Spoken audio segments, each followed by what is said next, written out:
आता कोणत्या लोकांनी साखर चोरून नेली त्याच्यामुळे तुझी साखर नको काय नको. आमच्या कांद्याला जर बाजार दिला असता तर आम्हीच तुला 4-2 पोते साखर दिली असती. त्याच्यामुळे आम्हाला काय तुझी साखर नको आणि तुला नको.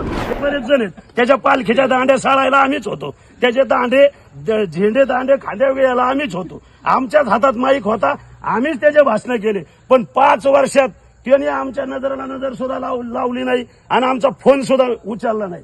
पण त्याचं काम करायचं कसं काय आणि कशा माध्यमातून करायचं.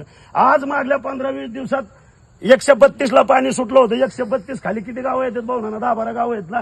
132 खाली 10-12 गावं येतात. 132च्या चारीला जी पाणी ह्या भांडगोळ खासदाराने ते पाणी अडवलं आणि आमच्या 132ची सगळी होळी जर कोणी केली असेल तर ह्या खासदारांनी केलेली. आणि खासदार नसून खुपशे आहे का खापशे हे लोकांनाच माहित असेल.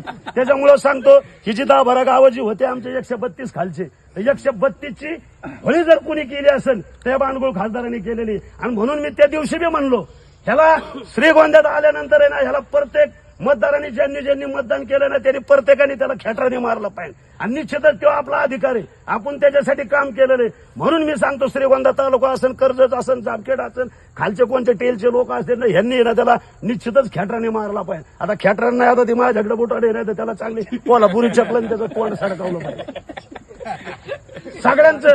सगळ्यांचं लाटण्याचं जर काम त्याने काय केलं असेल. मला एक सांगा, आज शेतकऱ्यालाच टीएमसी कळत नाही. शेतकऱ्याला टीएमसी कळत नसेल तर तू खासदार आहे ना, तुला तरी टीएमसी कळायला पाहिजे ना. तू नुसताच म्हणतो 3 टीएमसी तिकडं, 2 टीएमसी इकडं, 5 टीएमसी तिकडं. म्हणजे शेतकरी एवढा बावळत नाही ना. प्रत्येक माणूस आता त्यांनी असं समजून सांगायला पाहिजे 3 लोक संडासला गेले, 3 तरमळ्यातलं पाणी एकत्र केलं म्हणजे 1 टीएमसी. एवढा शेतकरी बावळत नाही ना. त्याच्यामुळं त्या खासदाराचं आपण इतके दिवस बघितलं. त्याची जागा निश्चितच श्रीगोंद्याची जनता असेल, कर्जतची जनता असेल. म्हणून मी सांगतो निश्चितच सगळ्या या 3 तालुक्यातल्या, आता 3 तालुक्यात आहे तर त्या तालुक्यांना तर त्याचा अनुभवच आहे. त्यांनी किती चोऱ्या माऱ्या केल्या ती. मागल्या 2 महिन्यापूर्वीचं उदाहरण तुम्हाला सांगतो. खासदाराचा कार्यक्रम 6 वाजता होता. गर्दी व्हायची नाही म्हणून त्यांनी फुकट साखर वाटायला आणली. फुकट साखर वाटायला आणली तर त्यांनी सांगितलं कुपनाची झेरॉक्स आणा, तिथं जमा करा, तिथं सही करा, फुटू द्या. 10:30ला हा कार्यक्रम केला. 11 वाजता टोकन वाटले. ज्या बायांनी 11 वाजता टोकन घेतले आता सगळे पोरांना खाऊ पिऊ घालून ज्या सगळ्या म्हाताऱ्या बाया असतील, तरण्या असतील, कोणी असतील, सर्वसामान्य माणूस असेल, गरजू असेल, सगळे टोकन घ्यायला तिथं लाईनीत उभा राहिले. 10 ते 11 टोकन वाटले तर सगळे लोक चिचं खाली दिवसभर झोपले. आणि 5 वाजता खासदाराच्या सभेला गर्दी व्हायची म्हणून 8 तास बाया तिथं दाबून धरल्या. त्यांनी 5 वाजता ते 2-2 किलो साखर आणि 2-2 किलो डाळ द्यायचा. तिथं त्यांनी ते घाट घातला.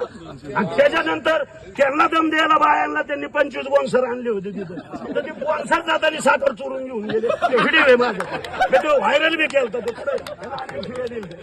आता बोन्सर लोकांनी साखर चोरून नेली. त्याच्यामुळे तुझी साखर नको काय नको. आमच्या कांद्याला जर बाजार दिला असता तर आम्हीच तुला 4-2 पोते साखर दिली असती. त्याच्यामुळे आम्हाला काय तुझी साखर नको आणि दाल नको. त्याच्या पुढे जाऊन सांगतो, मागल्या इलेक्शनच्या आधी 6 महिना आधी दिवाळी आली तर त्यांनी ते हळदीरामचे डबे दिले आम्हाला. हर घरापर्यंत त्याच्यात सोनपापडी निघली, शेंगदाणे निघले, पोहे निघले, साखर निघली. कारण इलेक्शनच्या आधी 6 महिना आलं. आम्ही बी तिच्या आईला ते असं खाल्लं आणि मोकळे खोकं कपाटावर ठेवले गोजरेच्या. इखे साहेबांनी आम्हाला खोकं दिलं. अहो काय खोकं दिलं ते अजून बी खोकं तिथं त्या उकांड्यावर पडलेले. आणि त्याच्यानंतर खासदाराला पोऱ्या झाला तर जवळच्या पोरांना, जवळच्या नातेवाईकांना, जवळच्या कार्यकर्त्यांना पेढे वाटण्याचा कार्यक्रम शहरात केला. तेव्हा ना यांना कोणचा कार्यकर्ता दिसला. तर ही आता इथून पुढे चालणार नाही. सर्व जनता सुज्ञ झालेली आहे. त्याच्यामुळं आता आपला ते काय म्हणतात ना, जनशक्ती विरुद्ध धनशक्ती. त्याच्यामुळे जनशक्तीचा निश्चितच आता विजय होणार आहे. आणि 100% निलेश लंके बरोबर सर्वसामान्य कार्यकर्ता आहे. नेता येऊ या ना येऊ, नेता कुठं जाऊ, काही करू, पण सर्वसामान्य माणूस हा लंके साहेबांबरोबर आहे.